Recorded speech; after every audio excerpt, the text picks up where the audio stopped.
హరి ఓం everyone. ఇటు సూర్యుడు, అటు ఇది వినాయక. ముందు వినాయక శ్లోకం చదువుతా. ప్రణమ్య శిరసా దేవం గౌరీపుత్రం వినాయకం భక్తవాసం స్మరేరిత్యం ఆయు కామార్థ సిద్ధయే. వినాయక, ఈ చెట్టు కూడా మా పెద్ద మనవడి చేత వేయించాను, బాదం చెట్టు.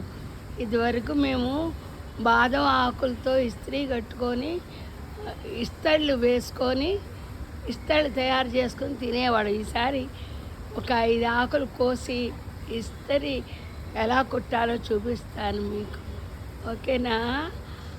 అవును, ఈ చెట్టు చూస్తే మీకేమనిపిస్తుంది? వినాయక, నా మనసులో మాట చెప్పనా వినాయక, మనం దేనికి దిగులు పడక్కలేదు. చూసారా, లేత ఆకులు, ఇప్పుడు శిశిర ఋతువు కదా, ఆకులన్నీ పడిపోయి కాయలు కనపడుతున్నాయి. అమ్మో, అమెరికాలో అసలు ఆకులు కనపడవు, చెట్టుకి కాయలే కనపడతాయి. ఇక్కడ అది చూసారా, చిన్న చిన్న కాయలు వస్తున్నాయి, బాదం కాయ.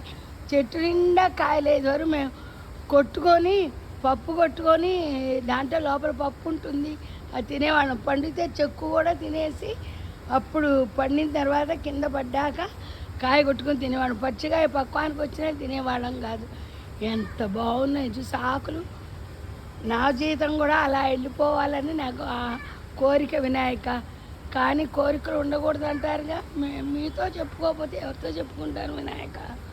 అదే చూసా, పండుటాకులు కూడా ఎంత బాగున్నాయో. పండుటాకులాగా మిగలాలి అంటారు కదా, ఏమో తెలియదు. కానీ ఇక్కడ ఎండుటాకులు కూడా చూసారా ఎలా పడిపోయినాయో. ఎండుటాకులు కూడా ఎరువులాగా మారుతాయిట. కుళ్ళిపోకూడదు. అది కుళ్ళిపోకుండా ఉండాలంటే మనలో కూడా కుళ్ళు ఉండకూడదు.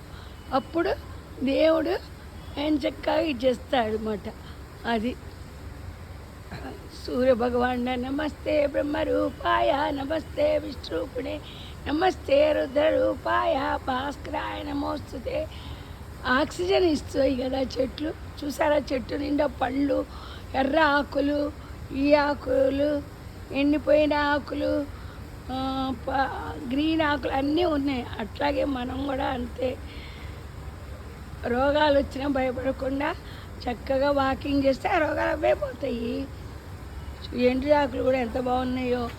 చక్కగా వృద్ధాప్యం వచ్చాక ఎండురాకులాగా రాలిపోతాము, పండుటాకులాగా మిగిలిపోతాము. అంతా వినాయకుడే చూసుకుంటాడు.